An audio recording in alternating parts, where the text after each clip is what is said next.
Welcome to lecture 19, no, lecture 18, sorry.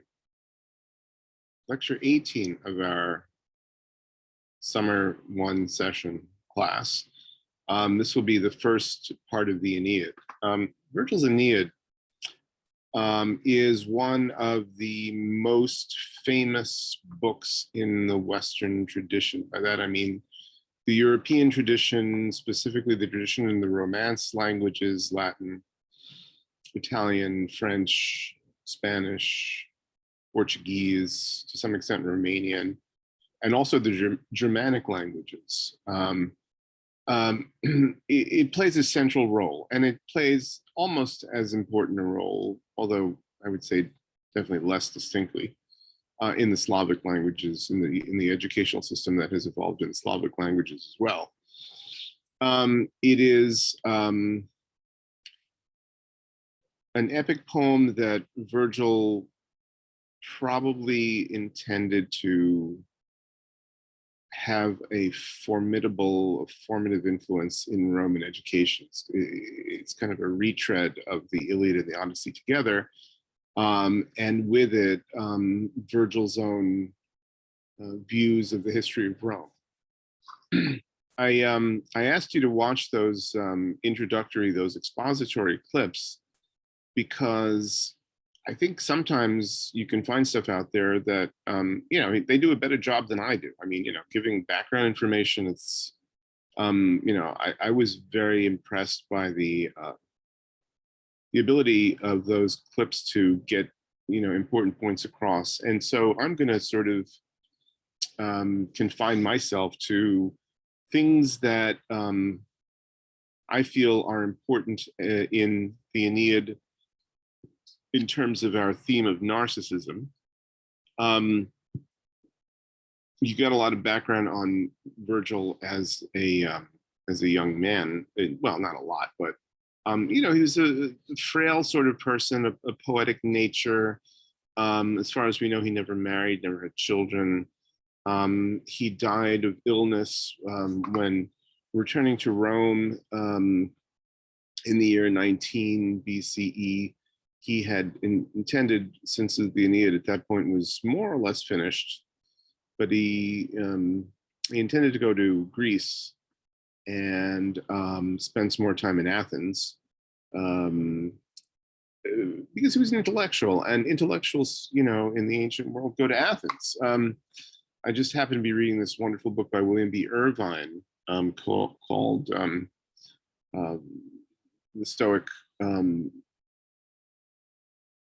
Pathway to Joy, or something like that. I can't remember exactly the title, but he has this wonderful description of what Athens was like in the Hellenistic age, right? And we skip over in the course, unfortunately, we sort of skip over the whole Hellenistic age, from the end of the Peloponnesian War to the rise of Rome. I mean, there's so much to cover, but of course, Rome adopts largely Greek culture and the Greek language, and not only the poetry and the forms of the poetry, the dactylic hexameter of the epic, but also the philosophy.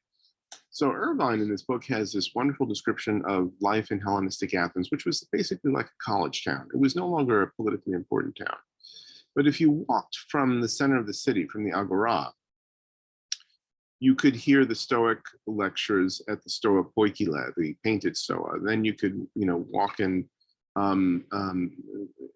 as you're walking out of town, you could walk to the Garden of Epicurus, and Epicureanism would be taught there, and sort of like a commune. You could go, just a little bit further down the road and find Plato's Academy, and you could find out Aristotle's Lyceum not that far away. All basically near the city walls, just outside the city walls. So if you started your walk in Athens in the center of town, let's say in the year 250 BCE, and you walked for about an hour, you could essentially visit all of these places that were the central locations for these philosophies. So Athens was always packed with students, and So Virgil, when he was 50, 51 years old, wanted to spend a little time in Athens, but Augustus, the Emperor Augustus, was coming back from a voyage to the east, to Asia Minor, and he wanted Virgil to come back to Rome with him. Why the urgency for Virgil to come back, we don't know. There's some sort of mysterious thing. Lots of speculation about it. Herbert Bloch wrote a book called The Death of Virgil. There's all kinds of speculation about, what was there sinister intent on the part of Augustus, or did he just have such incredible affection for Virgil? Is Virgil's epic a nationalist epic? Is he praising Rome, or is he basically damning Rome? It's not a simple yes or no answer. There's lots of patriotism in the Aeneid, but there's also a sort of a sadness, I think, about the possibility that Rome, like all empires and all great cities, will come to an end at some point. And I think maybe a little bit deeper than that. I think Virgil felt that the end was near or nearer. And we'll talk about that in connection with book 6 of the Aeneid. Virgil was an Epicurean in terms of his philosophical bent, but that does not mean that he didn't have a thorough grounding in the Stoic philosophy and the academic philosophy. You can find echoes of Plato in him. You can certainly, the book 6 is strongly reminiscent of Plato's Republic. Before the Aeneid, Virgil was known for 2 sets of poems. One was called the Eclogues, which are 10 poems that in the bucolic tradition, the tradition of pastoral poetry, shepherds singing to one another in a very peaceful setting in Arcadia, area in central Greece where people always thought, oh, that's sort of primitive life at its best, at its simplest, at its healthiest. Kind of like Arcadia represents kind of like what Socrates was talking about with his ideal sustainable city before it kind of spiraled out of control with Glaucon wanting to add all these luxuries. The Eclogues are very sweet, very musical, but they're also very political. And the first Eclogue involves 2 shepherds talking, and one of them says that he's going to have to leave the farm that he's always known. And the reason is that the Roman civil wars, he's been evicted from his farm, and it's left at that. But the reader knows, when the reader knows the background of Roman history, the reader knows that what has happened is Augustus has defeated Mark Antony, and therefore he has taken some of his legionaries, his soldiers who are of retirement age, and he's given them property in North Italy. And where do you get this property? You kick off your enemies. You just disenfranchise them. You evict them, right? You evict them from their own homes because they're your political enemies. So the background of this very peaceful poem, Eclogue 1, is very political. We have this piece of information recorded in the tradition that when Virgil was reciting some of the parts of the book to Augustus and to his wife Livia, he chose the death of Marcellus in book 6, and Livia, Augustus's wife, apparently fainted. And most people thought, oh, this is evidence of guilt. Marcellus died in his early 20s in full health, and it seems like he was poisoned.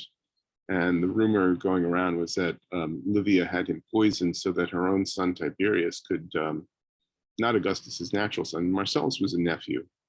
Augustus didn't have any boys, he only had one girl. Julia was his only daughter. Livia married Augustus much later in life.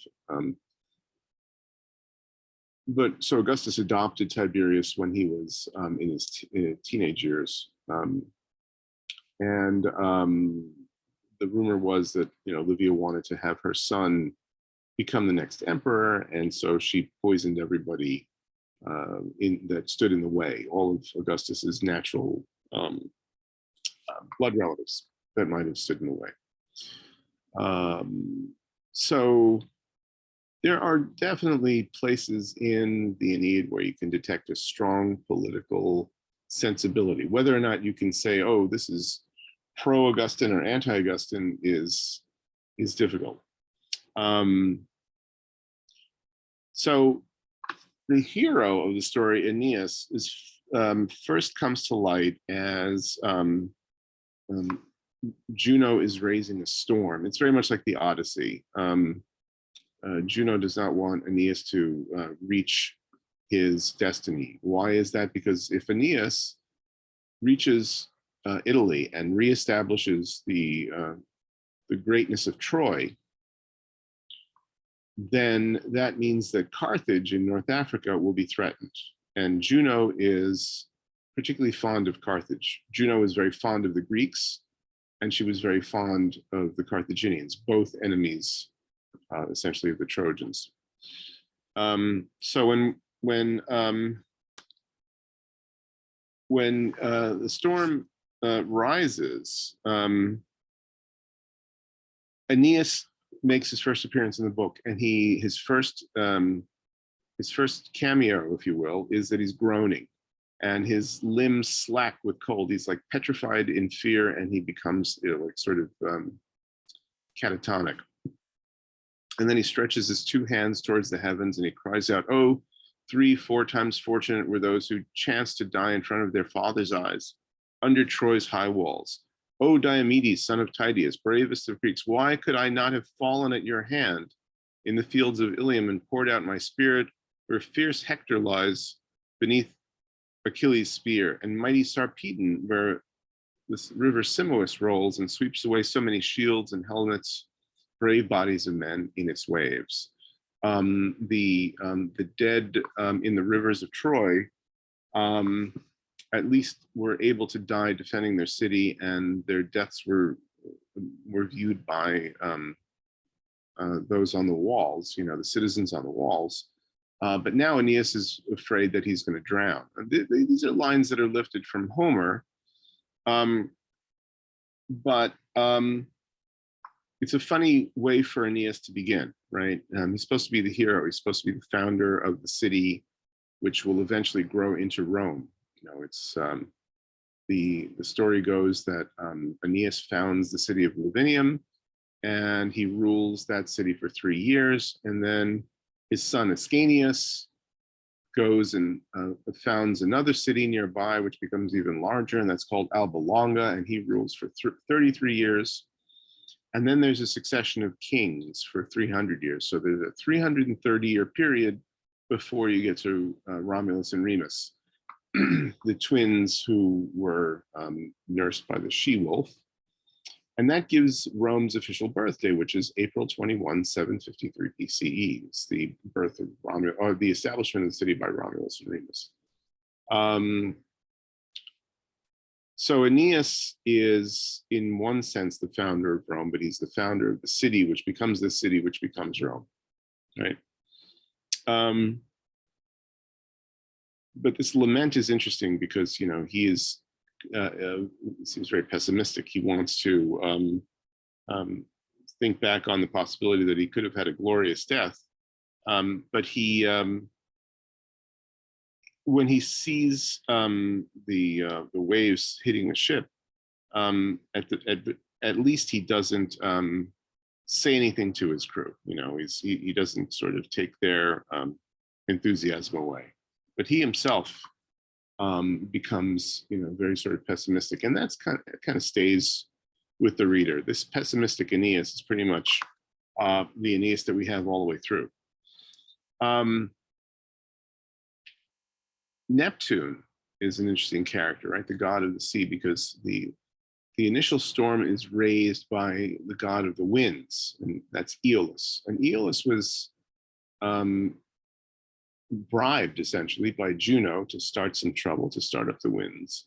But Aeolus is not really high on the pecking order. He's kind of like a C-list god, or not even a B-list god, right? But Neptune, Poseidon, I mean, he's like an A-list god. He's like um, Jupiter's brother.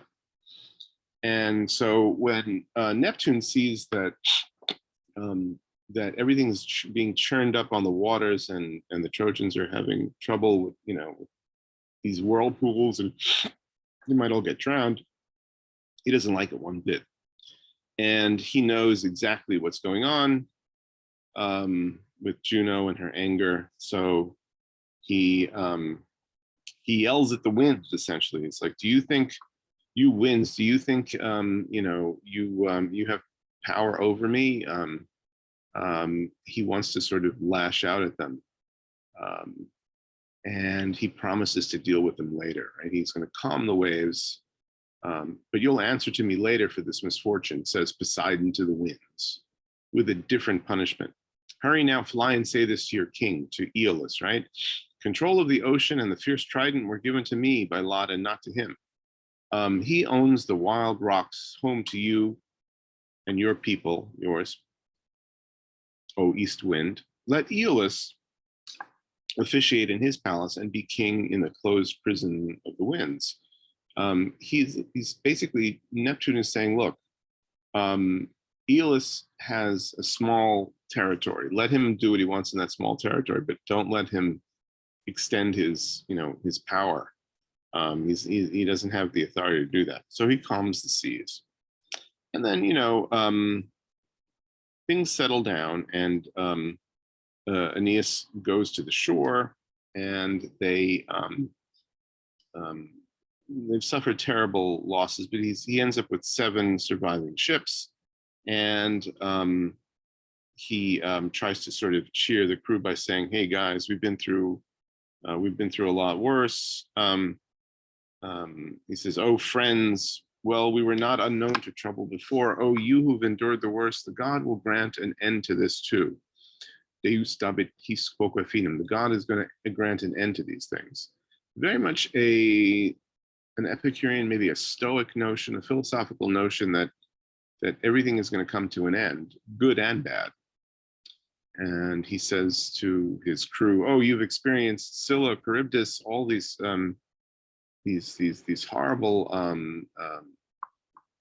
natural disasters, difficult sailing, all things lifted from the Odyssey, really." And he says, "Endure. We're going to raise Troy's kingdom again. Endure and preserve yourself for happier days." And then Virgil utters with great intentionality, "So his voice utters, so Aeneas spoke, and sick with the weight of care, he pretends hope in his look, and he stifles the pain deep in his heart." He basically does not have hope that he will pull through, but that they'll actually pull this off and establish the city. But he's got to be sort of like, the good commander. He's got to sort of make a good face, make a good showing. So they managed to find some animals, some deer, and they eat. And then he has to make his way to see what's what in this. He's never been to these lands before. It turns out that he's washed up in Carthage in North Africa, and he can't really see much from the beach there. So he's going to try to make his way into where there's a city or settlement or people. And he's wandering around with his friend Achates, and they come across this young woman, and the young woman is Aphrodite in disguise. Aphrodite, or Venus. Venus is the Roman Aphrodite, right? The Roman name for Aphrodite.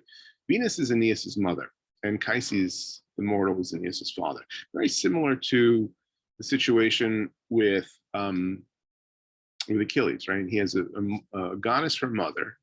Achilles had Thetis for mother, and Peleus, immortal, for his father. Well, Aeneas has Anchises, who's actually with him on the journey. And Venus is really an A-list god. I mean, she's an Olympian god. So in a way, Aeneas kind of outranks, if you will, Aeneas outranks Achilles. But when he meets his mother, and again, this is very much reminiscent of the Odyssey and the meeting with Nausicaa. He asks her, you know, like, where can I find the people here? And Venus says, you know, you should be more reliant on your own ability. She says, look, Dido, was the queen of this city. She's set out from Tyre in Lebanon, right, in Phoenicia, fleeing her brother. It's a long story with many windings, but this is what happened. She says, Dido, was married to Sichaeus, and they were very happy, but her brother Pygmalion killed Sichaeus. I mean, Dido's brother Pygmalion killed Sichaeus in the hope of getting his fortune and getting the throne of Tyre. And Pygmalion was planning to kill Dido herself. So Dido had to secretly get some money. She was helped by the ghost of Sichaeus to find a treasure that had been buried. And she had to leave Tyre instantly. So her departure from Tyre with a very small number of people it's exactly parallel to Aeneas's departure from the burning Troy, as we'll hear about in book 2 of the Aeneid. But Dido has succeeded in building a city in North Africa which rivals Rome in every way. So the woman got there first, basically, right? Aeneas is now faced with the fact that his mission from the gods, which is to reestablish Troy, doesn't look that impressive because it's kind of already been done. I mean, Troy, not so much has been reestablished, but this great city in the Western Mediterranean, Carthage, has been established, starting from scratch, essentially. How, if you go to Tunisia today to visit the ruins of Carthage, there's a big Catholic church which was built by was built in the 1890s by the French. One of the sheikhs who had control of the territory allowed the French to buy some land and build a church, a beautiful cathedral. And it stands there to this day, and it's on a hilltop called a Bursa. And the Bursa, because Bursa in Greek means bull's hide, like the skin of a bull. And the story goes that Dido had arrived on the shore with almost nothing, just the money that she was able to take with her. And she was met with met by very hostile local people, right? I mean, they basically wanted to fleece her. And so Dido said, well, I will give you all of this gold if you let me buy some land. And the locals, because they had all the power, said, okay, we'll tell you what. For all that gold, you can have as much land as you can cover with an ox's hide. How much land can you cover with an ox's hide? Just enough for a couple of people to sit on, right? A couple of square feet. Well, Dido, apparently being very clever, took the ox hide and cut it into a strip, like a shoe leather, like a shoelace. And she had several hundred feet of leather that she cut out of the hide, and she fenced off an area which was then called the Bursa, or the ox hide. And that was the center of Carthage. And on that hill sits this church to this very day. But this was a woman who really beat the odds, and with her ingenuity, was able to create the city. And Aeneas is, in book 1, always kind of is playing second fiddle. He's protected by his mother, even though his mother,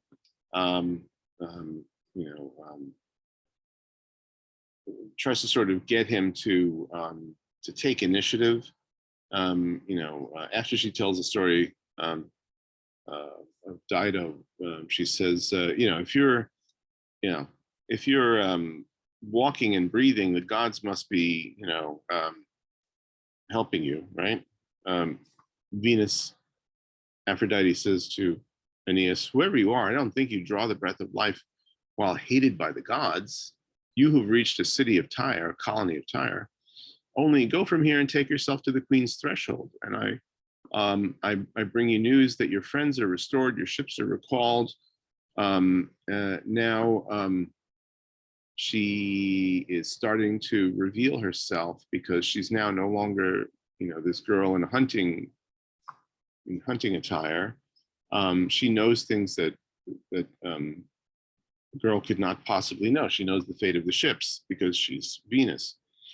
And so she gives him an omen. And then at the very end, she has a metamorphosis. She sort of drops her disguise and she's Venus, but she doesn't stay around for a big sort of reunion with her son. So she vanished, and Aeneas says, "You are too cruel. Why do you taunt your son with false phantoms? Why am I not allowed to join hand with hand and speak and hear true words?" This is the language. This language is lifted from the Odyssey, when Odysseus is in the underworld, and he meets his mother who has died during his wanderings, and he wants to touch her. He wants to reach out and touch her, but because she's a ghost, he can't make contact with her. And he says exactly these things, right? Why am I not allowed to join hands with you? So he accuses her. Aeneas accuses his mother, and then turns a step towards the city. But Venus veiled him and his friend Achates, his sort of sidekick, revealed them with a dark mist as they walked, right? So that no one could see them. She's kind of protecting them. And strange things happen. They go to Dido's city and they see this temple. And on the temple of Juno, there are these carvings of the Trojan War. And Aeneas says, these people know who we are because they've carved the story of the war, and all of the people that we know are in these carvings or in this frieze, right? So Aeneas feels like, oh, we're famous with them, but he dwells on the destruction scenery in the frieze, the destruction of Troy. He says there are tiers of things. He sees the body of King Priam decapitated and lying on the shore. And these are the things that move him. It's not heroism that moves him. It's human suffering that moves him. This is a consistent thing with Aeneas. It's really suffering that moves him more than anything else. So when they get to the temple, it turns out that the other Trojans who were saved got there first, and they don't know where Aeneas is. Aeneas is kind of like, he's been wandering with his friend, and the other Trojans have made it to the city before Aeneas gets there, and they've met the queen, and they're actually, sort of trying to not make a deal, but they're begging for her help, basically, and that should be Aeneas's job because he's the leader. But Sergestus and the elders who have gotten there first are talking to the queen, and then Aeneas comes in. Aeneas and his friend Achates come in, still enveloped in this black cloud for protection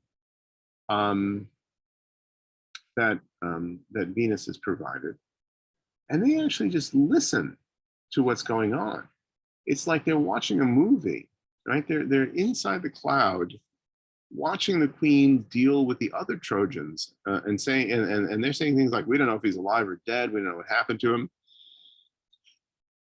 And this goes on for quite a while. And Dido is saying the most extraordinary things. "Oh, we will welcome you, as equals. If you want, you can settle here. We don't, We'll treat you exactly as if you were a Tyrian, as if, we won't make any distinction between Trojan and Tyrian. In other words, you get full citizenship, full equality with the people who are already there. And then when you add this to the fact that Aeneas is looking, as he's traveling towards the palace, he's looking at Dido's city being built. And it looks just like Rome is going to look in the future. It has colonnades, it has a Senate house, it has theaters, it is a big marble city with all of the trappings. And he says, oh, these people are lucky, because their city is already being built. Well, yeah. And it turns out that Aeneas is going to be the cause of the destruction of this city, because when Dido falls in love with him, all of the building will come to a grinding halt. So Aeneas is the non-actor, really. He's the observer, right? He's the sufferer. He's the one who's interested in human suffering. He's the one who suffers himself. He is almost the anti-hero. And then when they're finally at the palace and the other Trojans are talking to Dido, Venus then sort of snaps her fingers, the cloud disappears, and there's Aeneas. And he sort of introduces himself, with, here I am. It's like, like he just burst into the room. And I am here in person, Aeneas the Trojan, him whom you seek, saved from the Libyan waves. O Dido, it is not in our power, nor those of our Trojan race, wherever they may be scattered through the wide world, to pay you sufficient thanks. You who alone have pitied Troy's unspeakable miseries, and share your city and home with us, remnants left by the Greeks, right? The ones that the Greeks didn't kill. Wearied by every mischance on land and sea and lacking everything. We have nothing and you're giving us everything, right? He's so grateful. May the gods reward you, yada, yada. And then he asks about,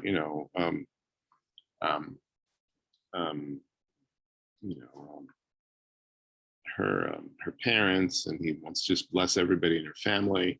And Dido's reaction is really quite amazing. She was first amazed because he's a good-looking person. She's eventually going to fall in love with him. She's certainly heard about the story, and in fact, she knows the backstory of the Trojan War too, and she knows all about all the Greek kings and all the Trojan kings as well. He says, we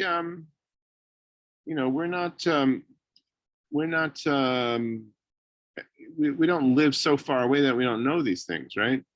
And she says, fortune pursuing me too through many similar troubles, willed that I would find peace at last in this land. It's a very pregnant phrase because she's not going to find peace there. She thinks she is, but Aeneas is going to upset it. And as Dido is prepared to take her own life, standing on the funeral pyre, which she has secretly prepared, she utters a curse, and she says, may there arise from my bones some avenger, exoriar alius meis exalsibus ultor, may there arise some avenger from my bones who will destroy Rome. And she's thinking specifically of Hannibal the great general, the great Carthaginian general, who in 218 BCE down to about 204 BCE was in complete control of Italy and almost defeated Rome and captured the city. So Hannibal is the avenger, undoubtedly. But here, before her troubles begin, Dido is the ideal ruler, right? Fortune has taught me, right? Not being unknown to evil, I've learned to aid the unhappy, right? I've learned to aid those in distress. She is the altruist, the humanitarian, right?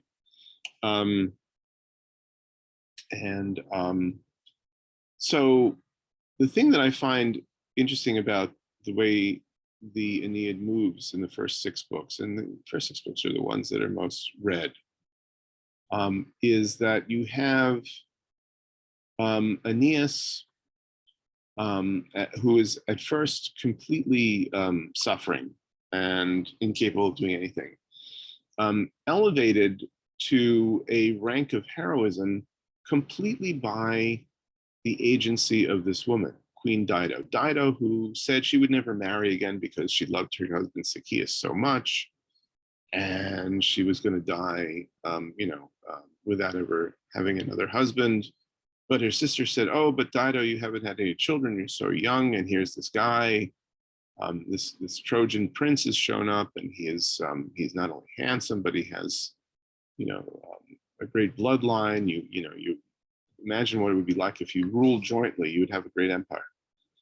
And so she's eventually softened, and because she's so taken with him, books 2 and 3 of the Aeneid are basically like the Odyssey. It's sort of like the Phaeacian episode in the Odyssey. It's Aeneas telling the story of his wanderings to Dido, and she's hanging on every word, right? And the stories themselves are not so, they don't paint such a favorable picture of Aeneas. I mean, he sees the ghost of Hector at one point, and Hector says, "My advice to you, Aeneas, is run away. You're not going to save this city of Troy. Troy is burning. If anyone's going to save it, it's going to be me, Hector. But look at me, I'm a ghost. I'm dead. So Troy is done. Take the gods, run away. Try to establish Troy somewhere else."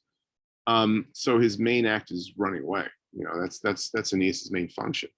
At one point, he comes across Helen, who is hiding in the palace, and he thinks, "Oh, maybe I should just kill her because she's caused all this trouble. She's caused the war." But he can't even bring himself to kill her. She's like totally defenseless. Then he runs back and he looks for his wife, and he can't find his wife, Creusa. And it's just mishap after mishap. And yet Dido is just so smitten by him that she falls in love with him. So when you get finally to book 4, which is sort of like an operatic book, it's the death of Dido. Aeneas has been empowered. We'll talk about book 4 in the next lecture, but Aeneas has been empowered to be sort of the consort of the queen, like the Prince Albert in this situation, right? He's not the official ruler, but he has this relationship going on with the queen, and it's all because of his it's all because of her giving him the power, right? He has no power that emanates from himself. And so Virgil really has this anti-hero. Question: is Aeneas a narcissist? In the beginning of the story, it's hard to say that he's a narcissist because he is incredibly depressive. He's not thrilled by anything. He's not thrilled by himself or by anything else.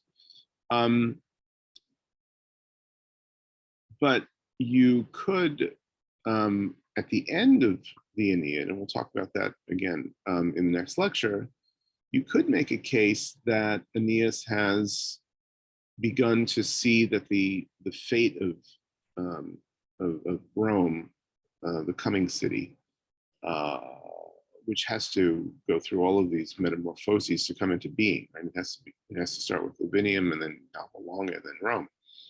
You could start to see where he might become that he's becoming sort of an arrogant, self-aggrandizing character, and his own sufferings are now becoming, and we're talking now about the second half of the Aeneid, his own sufferings are becoming the sufferings of the city, and his own fate is tied up with the fate of the city. If Virgil was intending to do this, to sort of paint the portrait of a narcissist, then it's an amazing tour de force, because Aeneas starts out as barely even a functional human being in the first book, and in book 6. Again, he's still the observer. We're going to have a lot more to talk about. We're going to talk about all of book 4, book 6, and tie up the end of the Aeneid in the next lecture. This lecture is being brought to you on June 2nd, but I'm assuming that you're going to watch it on June 6th. Read some of the Aeneid here in the translation that I provided. It's very readable, very straightforward, and Tony Klein, who's done all of this work, has done invaluable service to classics, and it's all free on top of it. It's all open source. Tony Klein is definitely going to heaven. All right, I will see you next time, and we'll finish up with the Aeneid. Take care.